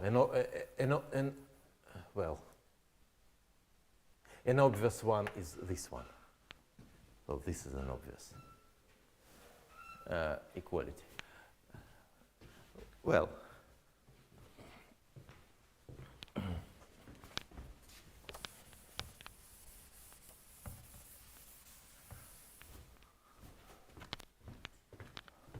well, look.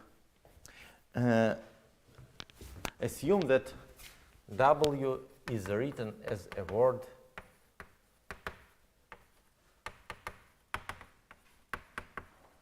well, then I can obtain W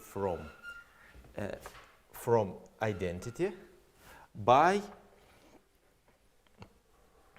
multiplying it from the right. I first take SI1, then I take SI1, SI2, then I take SI2, SI3, SI1, SI2, SI3, and so on. I arrive to W. Each of these edges is an edge of our complex, and it intersects a unique mirror. So what I see that I can come from E to W intersecting all exactly L of W mirrors. Well, but maybe I intersect some mirror twice or several times. It is at the moment it is possible. Well, but we at least get this inequality. Well,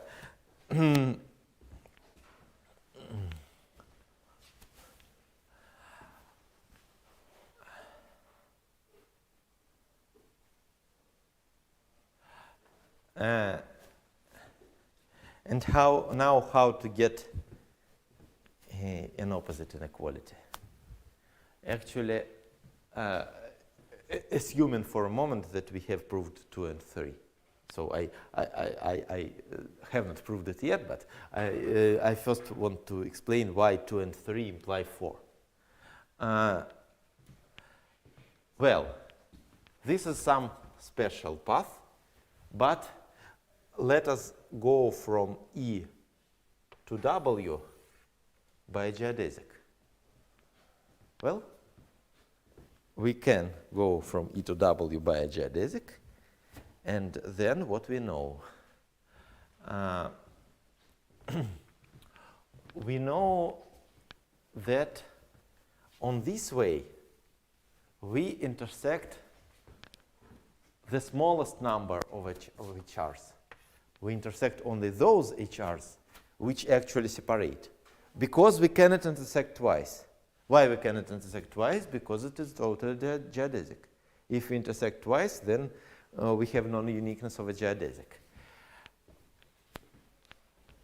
So, and now just compute which this gives us a path, a word for W.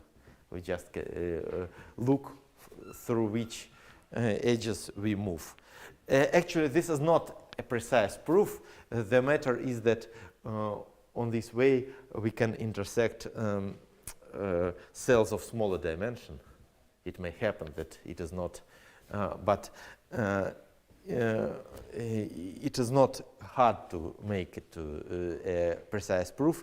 We just can perturb a path in any possible way. But I don't want to go in details. Well, what we see here, we have not proved 2 and 3, but I explained why 4 is true whenever 2 and 3 is true. But we definitely know 2 and 3 for finite Coxeter groups. So 4 is also true for finite Coxeter groups. So, look,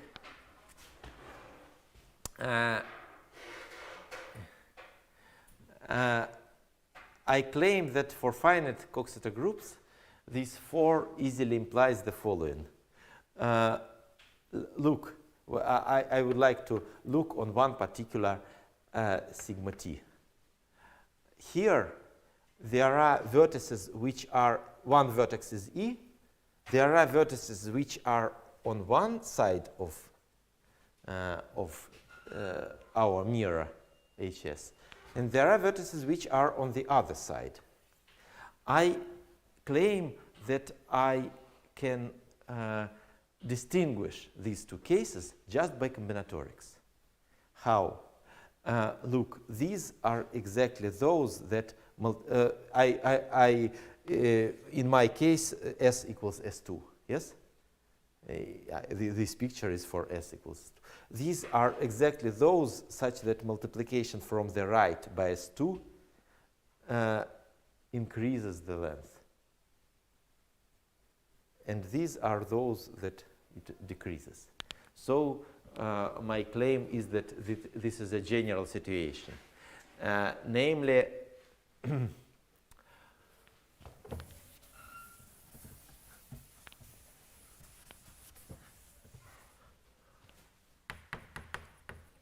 for a finite group WT, we see the following. We see our sigma t and HS decomposes it so that here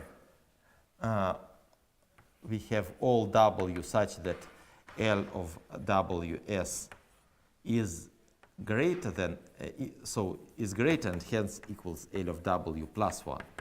And here are exactly all WS such that LWS equals L of W minus 1.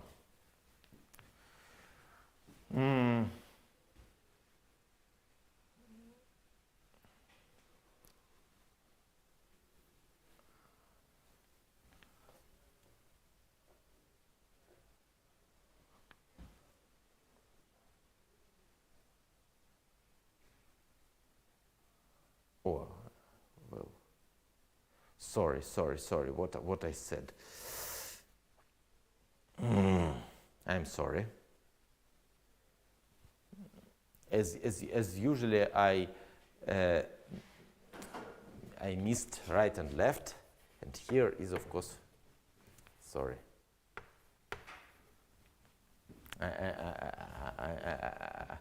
I'm sorry for that.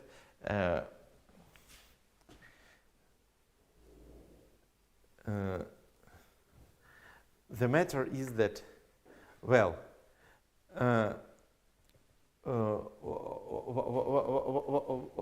would like to, first of all, the picture is not like that. E is not such vertex. E is a vertex which belongs to an edge which intersects HS. So if we take any W, well, then we know that L of W, what is L of W? L of W is the number of mirrors separating W from E. Number of mirrors separating W and E. What is L of SW? L of SW is number of mirrors separating SW and E, but this is the same as number of mirrors separating W and S. So L of SW is number of mirrors separating W and S. But there is only one mirror that separates E and S, and this is HS. And so to understand whether the number of mirrors becomes greater or smaller, we need to look only on this mirror. If W is on the other side from E, then this is smaller than this. If it is on the same side, then it is greater. Well, so it is rather late, and maybe at this point I prefer just to give a brief explanation. So now, how to prove this 2 and 3? First of all, inside each inside each cell, locally, sigma s decomposes this in exactly two components. Well,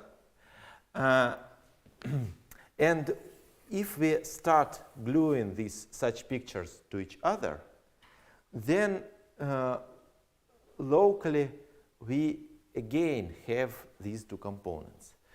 There are two questions. The first question is, so locally means that for all points which are sufficiently close to sigma to this mirror. There are two questions. First question is why we haven't something like a Möbius band, why they do not interchange. But the answer is like that, that for each edge we have such criterion, which side is positive and which one is negative. And this criterion, it cannot twist about HS. We just need to look on whether this is smaller or greater than that. So this doesn't happen. But the next, the next question is, maybe it is possible, okay, maybe we have problem like that. Maybe actually there is only one piece. Well, maybe we locally always have such situation. Well, but if we take two very far points which are very far from each other, then the shortest geodesic goes somewhere far from it and doesn't intersect and doesn't intersect the mirror. But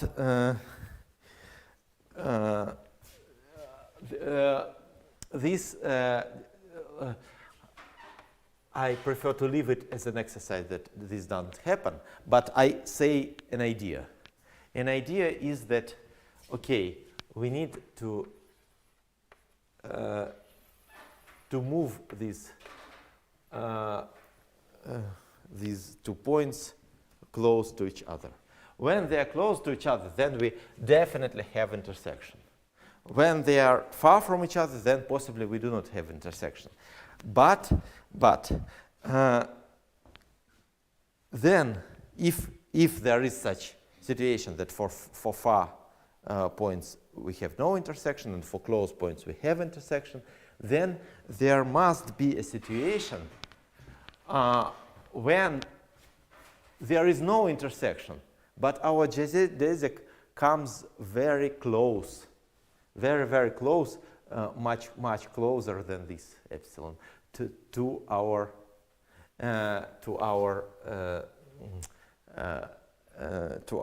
mirror.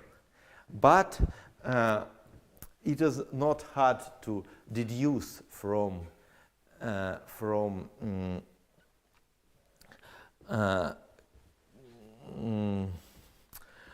cut zero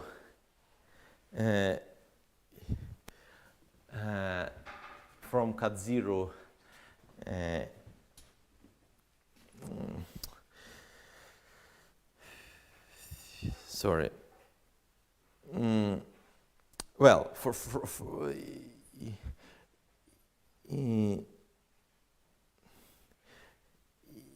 first of all, from cut zero inequality, it follows that if we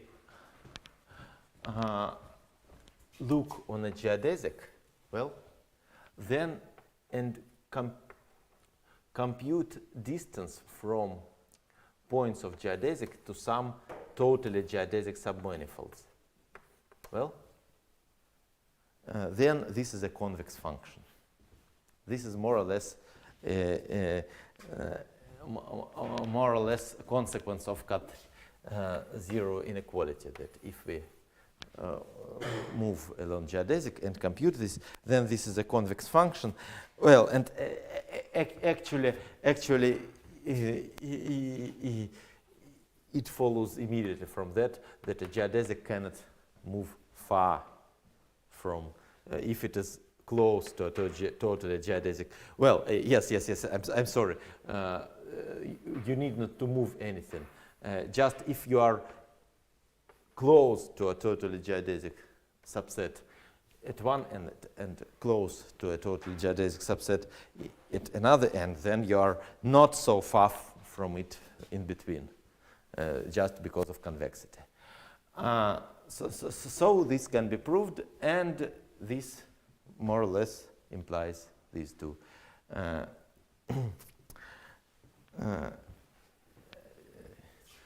situations. Well, that's more or less I need to finish today. Just I would like to announce what I'm going to tell in the next lecture. And the last, well, Is it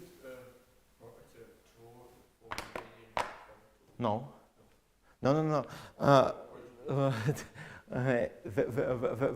Very easy example. Just take finite W, which is C2 to the power n, which is just reflections in coordinate hyperplanes. But then, okay, in 3 space. If you take the composition of 2 reflections, then you get a reflection in line. And reflection in line doesn't behave like that. Of course, this for reflection of line, we have this, but not any of the other properties. Okay, so first of all, I would like next time I would like to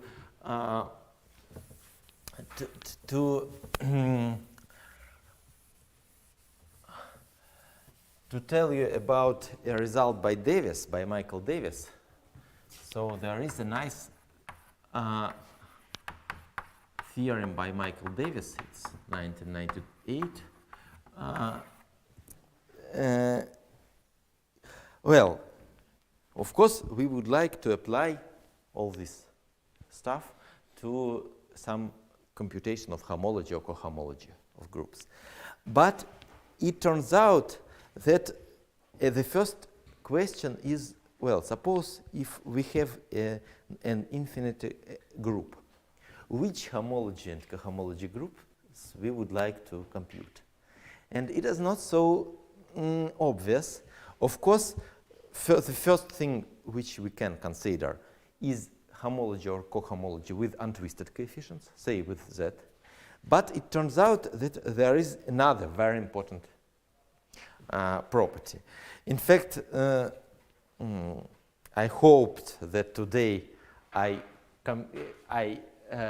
explained you this theorem, and the next time I will explain why this is an interesting case. But definitely, I will think what will be next time. It's too much. But actually, an interesting case this is not only for Coxeter group, but for any infinite group. A very interesting case is cohomology of this group with coefficients and its group ring. This is a very important case. Well, a good question. What about homology of group with coefficients and its group ring?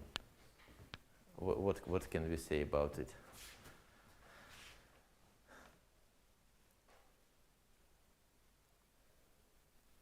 What is homology? Well, no. What is homology? We take a free resolution of Z over ZG, and you multiply it, you tensor it by your module of coefficients, and you take homology. When you tensor by the G, nothing happens. So this is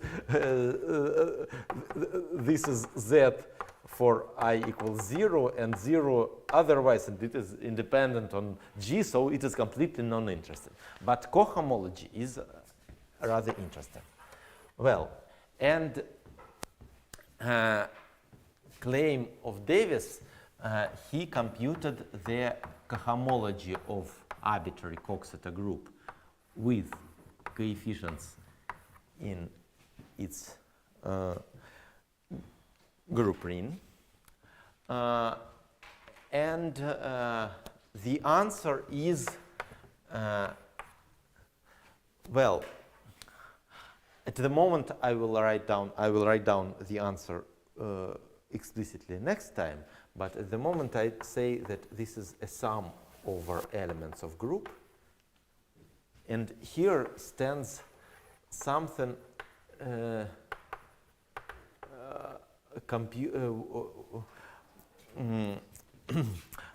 well, something very combinatorial coming from NERF. So if we have actually here, well, I can write down it as follows. We can cone of the NERF. NERF is just this simplicial complex which has simplices for finite. So it's if we are given a Coxeter group, then we immediately know NERF and everything here. This is cone of NERF by subcomplex dependent on W. And this is very explicit. So this is theorem. And another, actually how this theorem is proved, the idea is that that all these things are equal to one another thing. This is the same as cohomology with compact supports of sigma, just with coefficients in Z. And actually, we will see that this is true. And this is true. This is a general fact that if a group acts on a contractible complex with finite stabilizers, then this is always true.